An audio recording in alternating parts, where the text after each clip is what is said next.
Hello family, మీకోసం మళ్ళీ వచ్చేసాను. ఏంట్రో గ్యాప్ ఇచ్చావు? ఏవలా వచ్చింది. యూట్యూబ్ ఫ్యామిలీతో బాగా గ్యాప్ వచ్చేసింది మనకు. మధ్యలో ఎగ్జామ్స్ వస్తే డెడికేషన్‌తో ఎగ్జామ్స్ కంప్లీట్ చేసాం మనం. ఈరోజు ఊర్లో ట్రస్ట్‌లో చిన్న పనుంటే చూసుకుందామని బయటకొచ్చాను. సూర్యుడు పోటీపడి ప్రతాపం చూపిస్తున్నాడు మనకేమో. నా దరిద్రానికి తగ్గట్టు లిఫ్ట్ ఇయ్యడానికి ఒక్క వెహికల్ కూడా రాలేదు. అలా నడుచుకుంటూ వస్తుంటే మన దరిద్రానికి తగ్గట్టు మధ్యలో చెప్పైతే తెగిపోయింది. పుష్పరాజులాగా అలా కుంటుకుంటూ కవర్ చేసుకుంటూ ఇంటికైతే వచ్చేసాను. అలా ఇంటికి నడుచుకుంటూ వచ్చేసరికి ఫ్రిడ్జ్‌లో థమ్స్ అప్ కనపడింది. దాన్నైతే ఏసేసాము. ఏం సుఖం. ఏముంది? మా అక్కేమో మెల్లన మొక్క కోసుకొచ్చి ఇచ్చింది. దాన్ని తినేసి మంచిగా ఒక పవర్ నాప్ అయితే ఏసేసాను.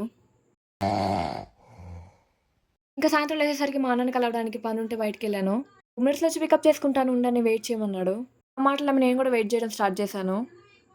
Hours later. ఎన్నో గంటల నిరీక్షణ తర్వాత అయితే మా అన్న బండేసుకొని వచ్చేసాడు.